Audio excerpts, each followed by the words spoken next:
para garantir a segurança e a continuidade da estabilidade. Esta república será reorganizada como um império galáctico, o primeiro, em nome da segurança da sociedade.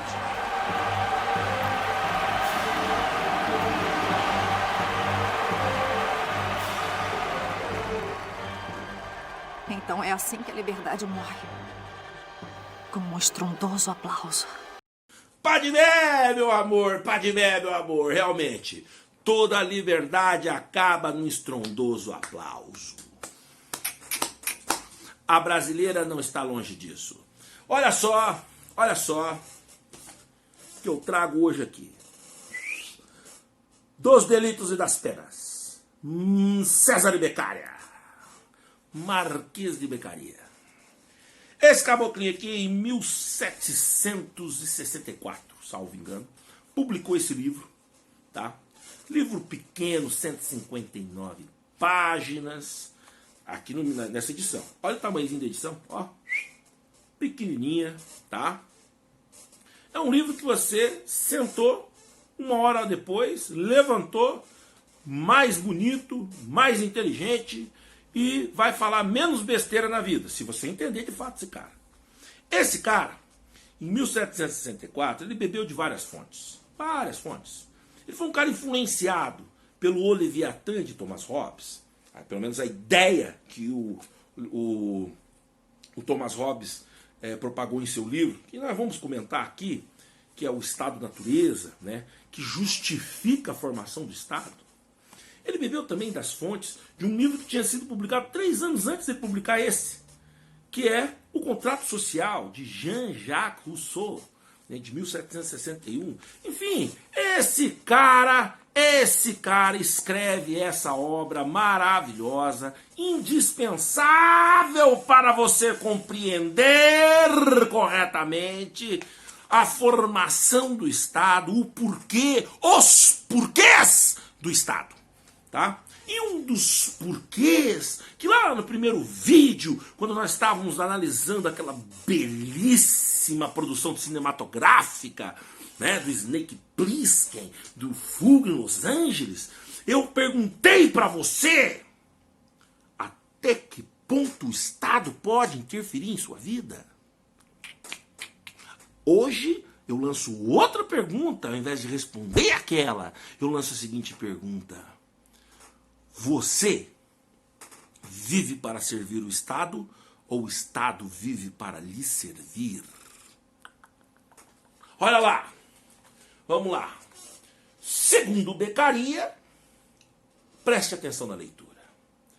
Leis são condições sob as quais homens independentes e isolados se uniram em sociedade. Cansados de viver em contínuo estado de guerra e de gozar de uma liberdade inútil, pela incerteza de conservá-la, parte dessa liberdade foi por eles sacrificada, para poderem gozar o restante com segurança e tranquilidade. A soma de todas essas porções de liberdade sacrificadas ao bem de cada um forma a soberania de uma nação, e o soberano é seu legítimo depositário e administrador. Olha só, gente, o que ele quis dizer? O Thomas Hobbes, no Leviatã, vai falar o seguinte, que a liberdade do Estado-Natureza era uma liberdade sem limites, só que uma liberdade volátil, uma liberdade que a qualquer momento ia pro pau. Você poderia, por exemplo, escravizar uma pessoa, você poderia estuprar uma pessoa, você poderia matar uma pessoa, sem se preocupar em sofrer uma reprimenda, uma sanção da coletividade, do Estado, né? Essa coisa chamada Estado. Por quê? Porque não existia Estado. Então você vivia ali, era a lei do mais forte, era quem possuía mais força, mais exército, mais gente, mais porrada, mais vontade de matar os outros, de foder com tudo. Beleza? Aí, as pessoas que queriam viver em paz perceberam o seguinte: se nós se unirmos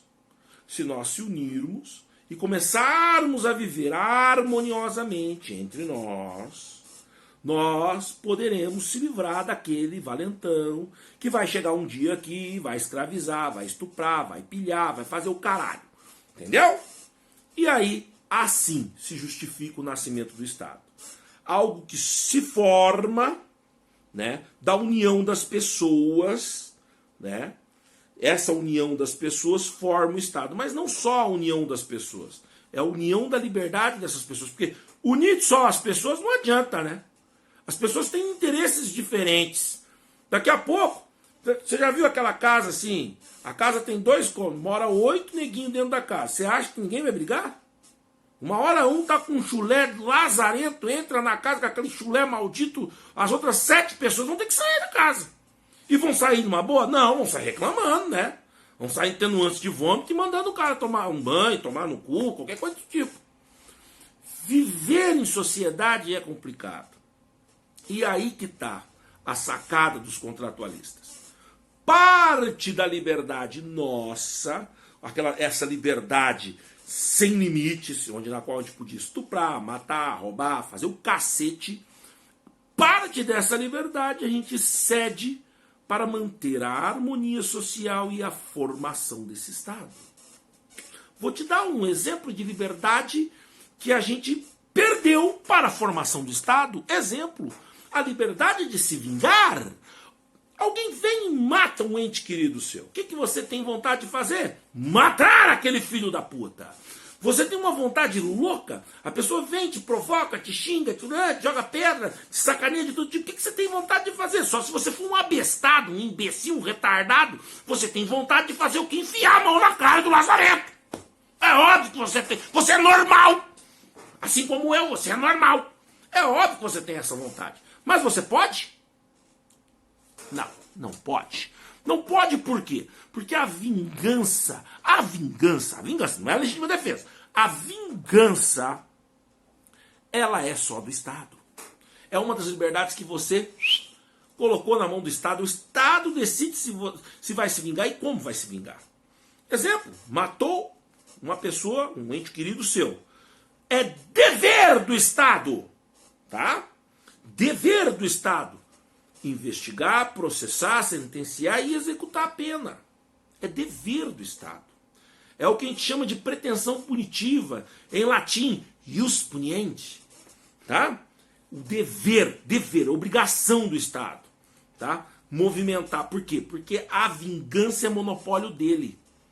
É aquele direito que você, aquela liberdade que você deu a ele. Tá? Por isso que a gente fala que todo poder emana do povo. Claro que emana do povo. Imagina se todo mundo considerasse certo. O cara foi e matou alguém da tua família. Você vai lá e mata alguém da família dele. E assim por diante. Não ia virar um caos? Se todo mundo pudesse se vingar. O cara roubou uma parada minha. Então eu vou lá, vou pegar uma parada dele. O cara estuprou uma mina minha. Eu vou lá estuprar uma mina dele. Cara, na boa, se todo mundo pudesse se vingar na mesma proporção que o outro te faz mal, isso aqui não era Estado, isso aqui era guerra, isso aqui era Estado natureza, isso aqui era pior que a Antiguidade Tardia. Entendeu? Isso aqui era uma zona, já está mais ou menos uma zona, onde tem ausência do Estado. Mas agora, veja bem, gente, a lei, ela determina o grau da liberdade que você tirou para entregar para a formação do Estado. Esse é o pensamento do contrato social. Se você lê o contrato social de Jean-Jacques Rousseau, ou lê aqui o Beccaria, que bebeu da fonte do cara lá, do Jean-Jacques Rousseau, você vai entender que o Estado nasce das pequenas liberdades que você não vai mais fazer agora. Mas por que você deu o direito de vingança, né? A liberdade de você se vingar de alguém para o Estado? Com o que você ficou? Eu fiquei com a garantia de que o Estado vai fazer o quê? Além de punir o cara que me fizer mal. De garantir a minha liberdade. Ele vai garantir que ninguém entre nesse país e venha falar que eu sou escravo, que eu tenho que ser estuprado, que eu tenho que ser morto, que eu tenho que ser torturado, que eu tenho que passar fome, que eu não tenho que ter saúde, que eu não tenho que ter educação. Ou seja, que eu não tenho que ter dignidade. Entendeu? o motivo do Estado existir é justamente para garantir as liberdades que você não deu para ele. Tanto é verdade que a prisão, que é quando o Estado vem e te retira da sociedade, ela faz isso dentro do devido processo legal, dentro de leis que dizem o seguinte: se você matar, filho da puta, você vai ser preso de 6 a 20 anos. E se não tiver escrito na lei, não é crime. Para com essa putaria de achar que tudo é crime. Senão, o STF fica fazendo essas loucuras aí, que depois a gente pode até discutir. Um daréu de idiotice, rasgando a Constituição, rasgando tudo que a gente sabe de direito. O STF faz questão de fazer isso. Tá? Mas é outro papo. Né? Me processe, se vocês não gostam que eu fale isso aí.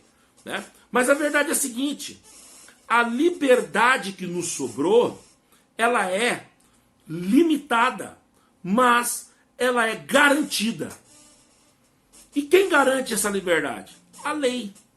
Então, quando eu falo que um toque de recolher é ilegal, né, é contrário à lei, né, e mesmo assim você bate palma porque você acha que o coronavírus é muito mais perigoso do que a violação da lei, você é um perfeito imbecil. Porque, como eu disse, ontem foi a Sarah Winter, foi o Alan Flores, foram os apoiadores do Bolsonaro, amanhã pode ser a revista Cruzoé, pode ser o MBL, e depois de amanhã pode ser você, seu bosta que fica batendo palma pra isso, que fica achando legal, toque de recolher, barreira, direito de ir e vir, prisão de gente que deu timbu na praia. E aí volta aquela pergunta: se você se dispôs de pequena parcela da tua liberdade para a formação do Estado, quem serve quem? O Estado existe para quê? Para você servir ele? Pagar esse mundaréu de imposto aí? Chegar num hospital não tem nenhuma cefalexina? Hã? Você serve o Estado ou o Estado que te serve? Eu acho que a resposta está clara, né? Basta você dar uma pequena lida nas coisas, né, e tudo mais. Já dá para perceber. Então, a primeira pergunta que eu queria que você respondesse é essa, né? A gente serve o Estado ou o Estado nasceu para nos servir? A segunda opção: o Estado nasceu para garantir a tua liberdade. Porque foi você, num contrato, que fez isso para ele. Tá bom? Ele só existe para te dar dignidade humana. Ele só existe para te garantir a liberdade. E isso quem disse não é fake news, não é a porra da Folha de São Paulo, nem a merda da Globo, nem a CNN, nem bosta nenhuma de veículo de comunicação. Os clássicos! Clássicos! Tá bom? Beleza? É eles que falaram. Safo? Fábio Cabeça, para o canal do Cabeça, para você não ficar falando besteira, e também para o movimento Barão de Mauá. E a gente vai continuar essa discussão sobre o papel do Estado e volto a perguntar: até que ponto o Estado pode interferir em sua vida? Eu trouxe paz, liberdade, justiça e segurança para o meu novo império. Seu novo império? Não me obrigue a matá-lo. Anakin, meu compromisso é com a República, com a democracia. Se você não é meu aliado, então é meu inimigo. Só um Sith pensa de forma tão amoral. Farei o necessário. Você pode tentar.